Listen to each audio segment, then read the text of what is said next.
The Cleveland Browns have finally reached the breaking point, and the decision that everyone from the locker room to the upper deck of the stadium saw coming has finally arrived. Kevin Stefanski, the man once hailed as a steady hand in a storm, is out. Fired. Gone.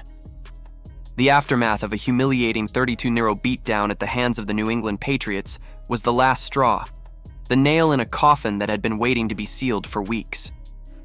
The Patriots, a team everyone dismissed as rebuilding and harmless, became the executioners of an era that ended not with quiet resignation, but with explosive, public implosion. The meeting that sealed Stefanski's fate reportedly lasted less than 10 minutes.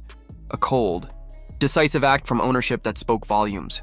No drawn-out explanations, no false courtesy, no second chances. Jimmy and Dee Haslam had seen enough. They'd endured enough national humiliation, fan fury, and late-night talk show jokes. This was not a professional football team anymore. It was a national spectacle. And the Haslams, known for their impatience, finally acted like owners who couldn't stomach another second of it. Inside the building, you could feel this storm coming for weeks. Fans had been chanting for Shedeur Sanders at every home game, waving free Shedeur signs like a political movement, hijacking sports radio shows and social media comment sections with relentless calls for change. It wasn't a quiet discontent, it was a full-blown uprising. And the locker room wasn't far behind. Veterans like Myles Garrett and Amari Cooper, consummate professionals, had stopped hiding their frustration. The tension was thick enough to choke on, and the coaching staff's empty motivational speeches were doing nothing to hold together a team that no longer believed in its leadership. Then came Foxborough, the meltdown that turned frustration into open revolt. Dillon Gabriel, Stefanski's inexplicable quarterback of choice, threw two of the most bewildering interceptions you'll ever see. Not just bad throws, catastrophic decisions that defied logic. On one, he locked onto a receiver for what felt like a lifetime before tossing the ball directly to a Patriots linebacker who didn't even have to move. On the next, he threw into triple coverage like he'd never seen a defensive back before. These weren't mistakes. They were symptoms of a complete systemic failure, and Stefanski's blind loyalty to Gabriel became indefensible. By the second quarter, cameras caught veterans on the sideline with blank stares of disbelief, and Shedeur Sanders, helmet in hand, calm but visibly seething, standing like a soldier awaiting his orders. He was the chosen one the fans wanted, the quarterback Cleveland traded up for, the one with the pedigree, the presence, and the undeniable spark. And yet, there he stood, forced to watch the franchise collapse under the weight of someone else's stubborn pride. When the final whistle blew on that 32-0 embarrassment, Stefanski's fate was sealed. His post-game press conference was painful to watch.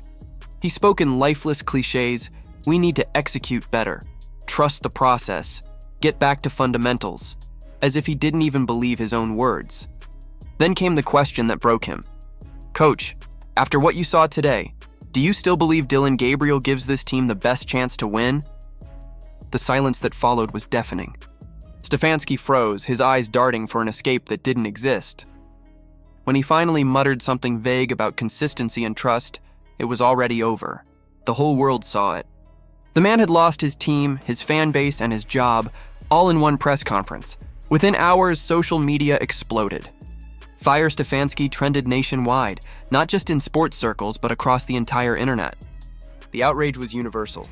Browns fans, known for their loyalty through decades of heartbreak, were done being patient. He benched Shedeur for this, one fan tweeted. Fire him before sunrise. Others threatened boycotts and mock funerals for the season. Even national analysts turned on Stefanski. Stephen A. Smith called it coaching, malpractice of the highest order.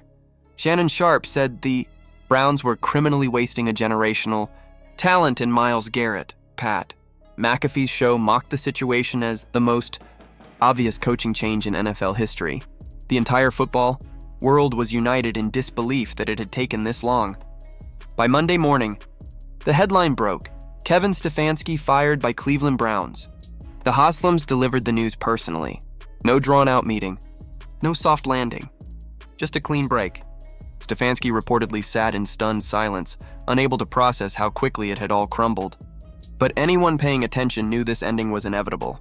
His refusal to play Shedeur Sanders had become not just a bad decision, but a symbol of dysfunction, a refusal to adapt, a fear of admitting mistakes, and a stubbornness that poisoned the team from within. What happened next was unlike anything Cleveland had seen in years. The locker room celebrated. Not politely, joyously. Players were high-fiving, hugging, laughing. A dark cloud had lifted. "It's about damn time," one veteran reportedly said. Everyone in that building wanted Shedeur starting. Everyone. It wasn't just about a coach being fired. It was about liberation, about the end of an era defined by wasted talent, poor leadership, and unfulfilled potential.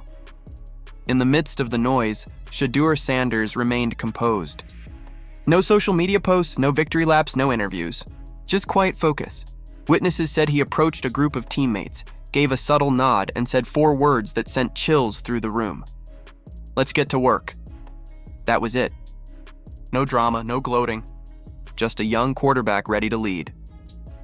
By the afternoon, Nike reposted his latest ad campaign with a new caption: "The future belongs to those who are ready." The timing was surgical. The message was clear. The Browns had finally chosen a direction, and it pointed squarely toward Shedeur Sanders.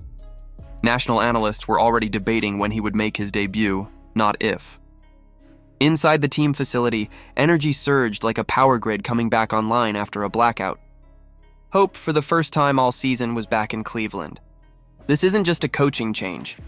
It's a rebirth. It's a declaration that the Browns are done settling for mediocrity and excuses. For too long, the organization clung to pride over progress, optics over outcomes, fear over faith. But firing Stefanski signals a long overdue shift. It says that accountability has finally returned to Berea. It says that the fans' voices, loud, unified, relentless, can shake the walls of even the most stubborn franchise.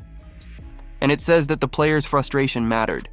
Now, all eyes turn to Shedeur Sanders, the rookie who's carried himself with grace through chaos.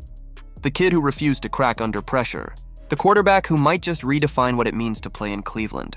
His first start, whenever it comes, will be one of the most anticipated debuts in Browns history. The pressure will be immense, the expectations astronomical. But if his poise, patience, and preparation are any indication, he's ready for it. But what do you think? Did the Browns wait too long to make this move? Is Shedeur Sanders truly the savior Cleveland has been praying for, or just the next name in a long line of heartbreak? Let's talk about it in the comments below. And if you're ready for the next chapter in this wild NFL saga, make sure to like, subscribe, and turn on notifications so you don't miss what happens next in the Dog Pound.